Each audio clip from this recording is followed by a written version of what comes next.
Okay, good morning, church. Good morning, good morning. This morning I have the pleasure and the opportunity to be with our senior Nevaeh campus.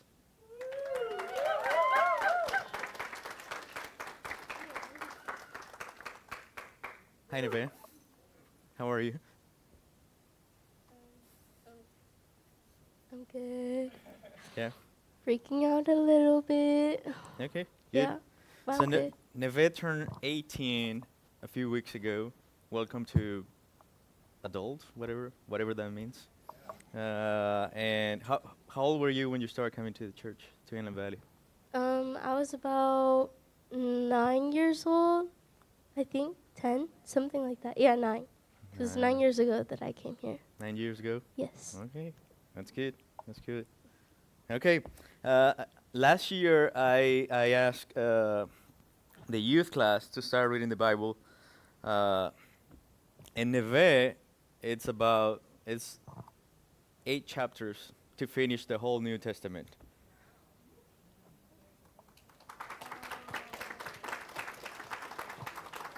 I mean, anybody between 24 and 25 have read the whole New Testament? Okay. Okay. Okay. That's good. So, my first question for you, Nevaeh, is what did you learn about yourself and God from reading almost the New Testament? Okay, so I think I think I've learned that about God. I've learned that He's good. Like His goodness is so overwhelming that it's like, oh my gosh. So, I mean, I knew that before, but I didn't fully like take that in until I started reading His Word, and until like I started like getting into the groove of things, I guess. What I learned about myself, I'd say, would have to be like my worthiness Mm-hmm. and like reading the New Testament. Reading the New Testament, like I don't know, it gives you a glimpse of what you should become and who you should be, and like I don't know, I've just taken that in as a person and tried to change the attitude towards it, but Mm-hmm. yeah, so that's about it. Of That's like good. Would you recommend them to read the New Testament? You can yes, say no.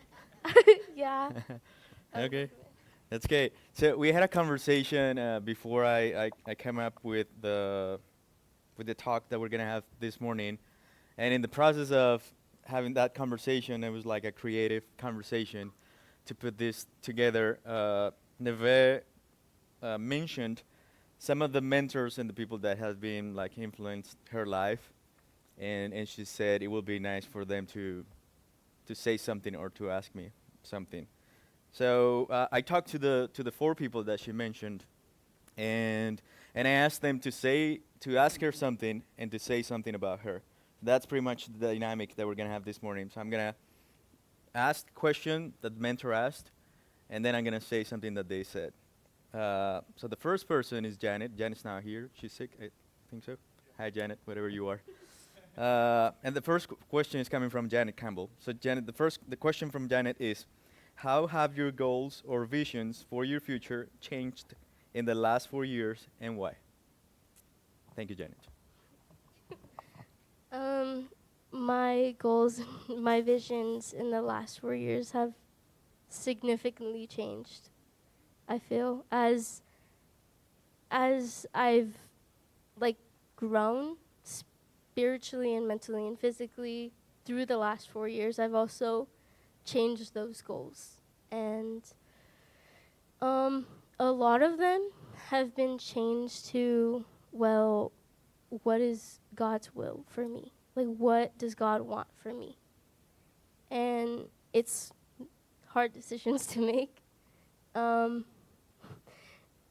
but all those goals and visions have changed towards looking to God and just that perspective of living a godly life, I guess.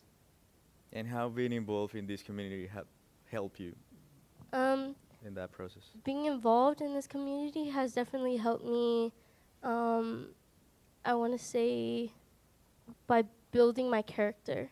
So like I've taken from people as I don't know how that makes sense, but I've taken from people as they like talk to me and they kind of fill me up, you know, and I've just used that towards my character. So Janet, for example, the way she has um, just whenever like not so much like whenever I need her, but like just like for her just being there to talk to, you know, hey, how's your day, and like the little rides to Monday classes. Uh, those little things and those little talks like do a lot for me, Mm-hmm. and so I've tried to implement that with other people around me, Mm. and just trying to have conversations like that. Okay. That's good. That's good. This is what she said for you. Look forward to the future and prepare for it. But the future soon becomes the moment you have right now, and in the blink of an eye becomes the past. The only thing we have is the present moment. Live in it, love in it, and make memories in it. Rest, walk slowly, stop, smell the roses, have long conversations with God, and don't forget to dance. That sounds like a song. Uh, that's from Janet Campbell. There are there are more people that has influenced her, but we chose four for the sake of time and that. So the second person that I have the Nevaeh mentioned is Mary Alice. Mary Alice said this. I'm gonna read something that she said, and then I'm gonna make the question. I always encouraged Nevaeh to go to camp, and after a couple of years, she became a camp counselor.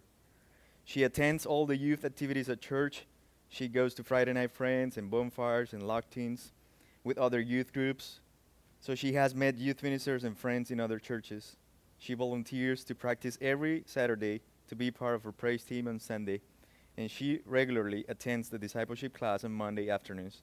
She is dedicated and determined in her spiritual formation.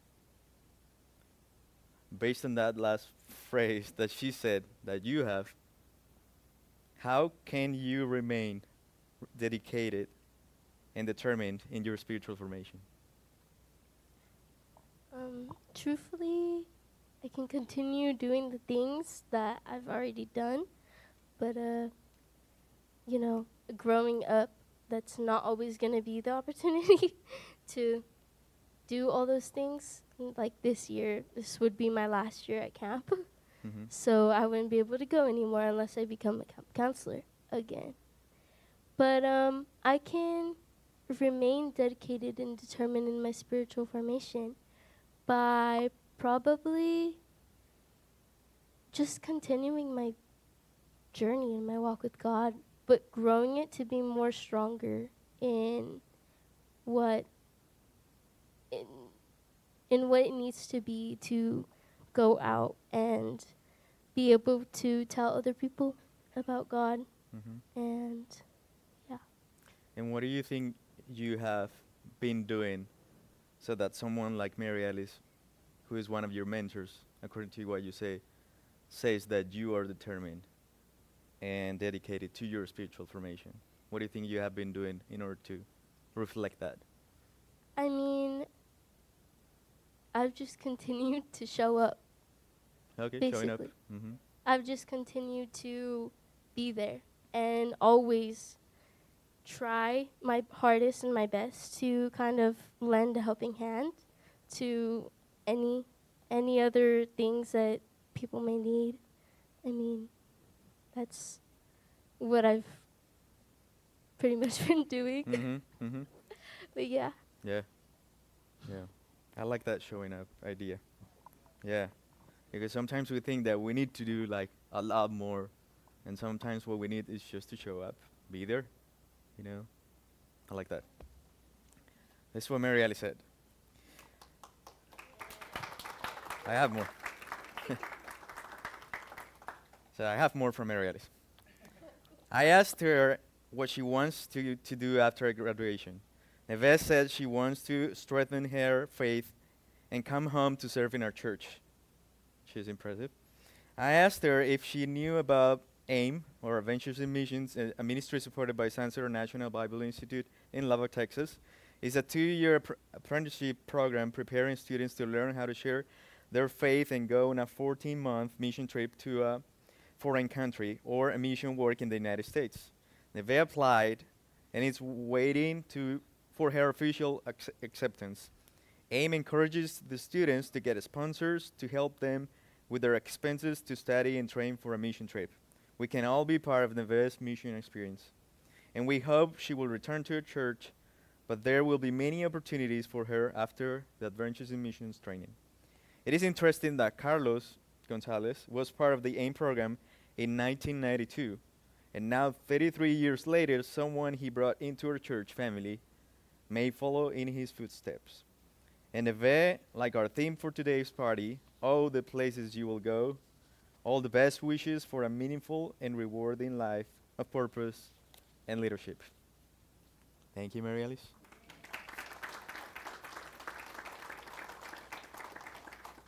Okay, the other person that Nevaeh mentioned is Wayne III.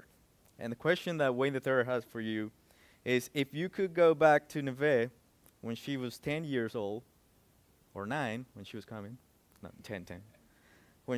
If you could go back to Nevaeh when she was 10 years old, what would you tell yourself knowing where she is today, where you are today? Easy question. Easy. Yeah. Back to the future. If I could go back, I'd probably tell her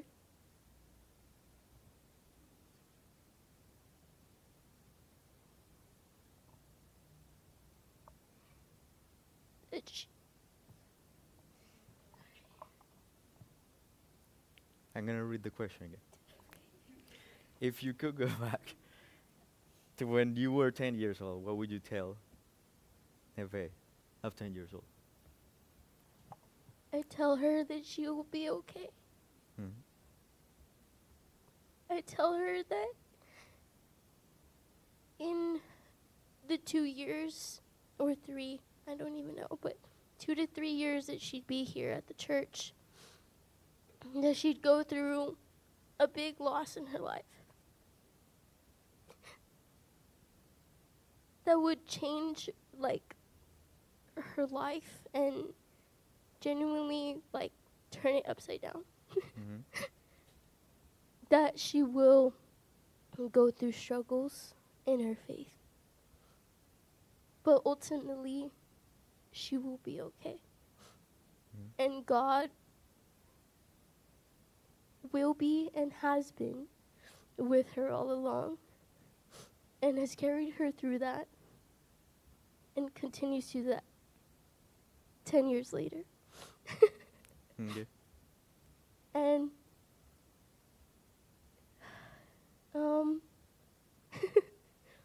to kind of she's a little bit more outgoing than she was then. But I mean, then I was still singing. So I'm here. Mm-hmm. Things have changed, but things have remained the same. And yeah, she grew up. Okay. Okay.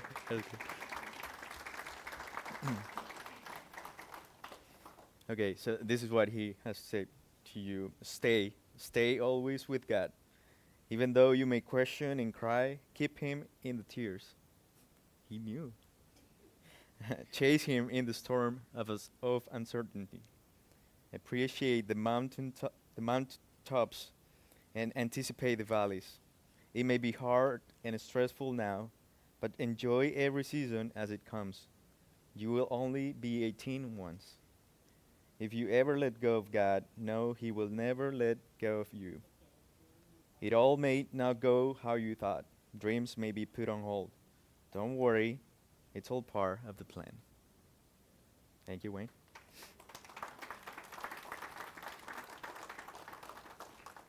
Okay, the last person that we have here is Caroline. And I like how the previous conversation will connect to what Caroline has to say. So Caroline says something, and then I'm going to ask the question. This is what Caroline says first. You know, sometimes life throws the hardest stuff at the most amazing people. And that's exactly what happened here. This incredible young woman lost her mother, and the kind of pain that could break anyone. But wow, what she's done with that pain just blows me away. She took that heart and turned it into something beautiful, especially when she sins.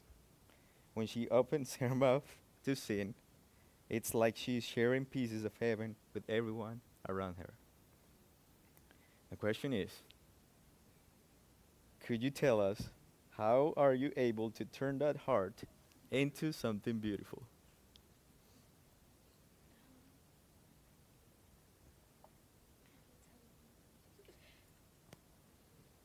Honestly, I don't know how I do it. Honestly, I it comes from God. That's really where it comes from. Um the hurt turning in, I kind of had to learn to, well, especially with grieving, um you you have to kind of learn to live with it in a way. Like you're going through it, but it never goes away. I'm still crying. I still have my moments, my birthdays, on Christmas, on different things. So I just try to think of like the happy moments. And especially like I just try thinking about the happy moments in those different things and the bad things that have happened. And yeah, that's about it. Yeah, thank you. Yeah.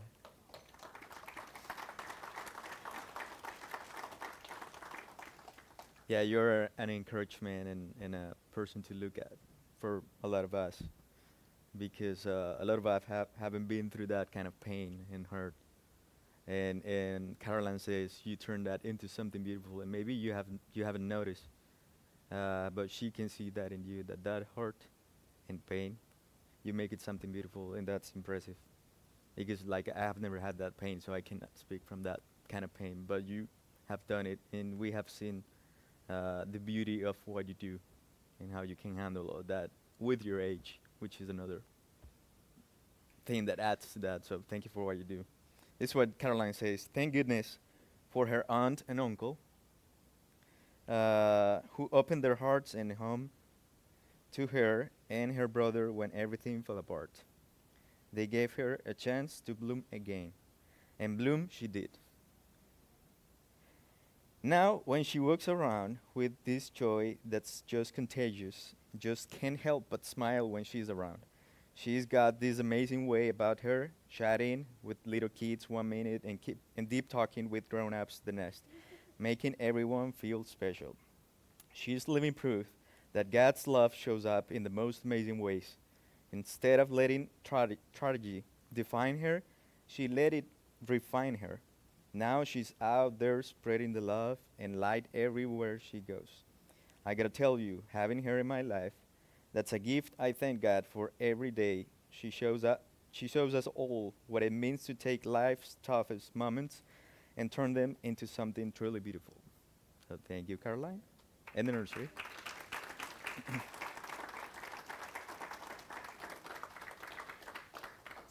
And that's it from the mentors. After that, I don't know. Would you like to say something to Inland Valley? I don't think this is gonna be the last opportunity, but at least for this moment in your life, this is the last opportunity. Tomorrow will be another day. Will you Would you like to say something to Inland Valley for the time that you've been here, the experiences that you have had, the people that you've met? I just want to say thank you. Thank you for becoming. Thank you for becoming the family that has, not that I don't have family. I might need and my brother. But thank you for becoming the family that has just taken. Thank you. Thank you. That has just taken just. I know what I want to say, but I genuinely can't say it. That has just basically hugged me for all the years, and just has nurtured me and taken care of me with anything and provided, and has been there with everything and anything, no matter what. I'm gonna say thank you for giving me all the opportunities that I've had. And thank you for allowing me to be here. And I love all you guys. Thank you. Thank you. Okay, so I think those moments as an opportunity for us to learn to listen, and to be and for the youth to be able to be heard and to know that they have a voice and that their voice is important and that their journey is also important to the community that you're part. Uh, and it's also a way that we can look to one another and encourage one another. It's not always like coming from the preacher or from the people that are in the front, but sometimes from the people that are in the back. Sometimes from the people that are just showing up, like Nevaeh, you know. And I am confident that we can learn from you, from everybody, and that we can encourage one another, love one another, be with one another, and grow with one another in different ways. And I can see how your life can be an example for a lot of us, and so that we can look at you and see how a Christian person looks like, and how you can live life in a good way. So thank you for the time that you spent here. Thank you for everything. I'm just gonna read one verse that I have for you and for the church, and after that, you're good. It's coming from Proverbs, chapter 3, verse 1 and 6, and it says, and this is Solomon talking, and he says, "My son," so let me say, "my daughter, do not forget my teaching, but keep my commandments in your heart. For they will prolong your life many years and bring you peace and prosperity. Let love and faithfulness never leave you. Bind them around your neck and write them on the tablet of your heart. Then you will win favor and a good name in the sight of God and man. Trust in the Lord with all your heart and lead not on your own understanding. In all your ways submit to him, and he will make your path straight." So thank you, Nevaeh. God bless you. And God bless you, everyone. Thank you.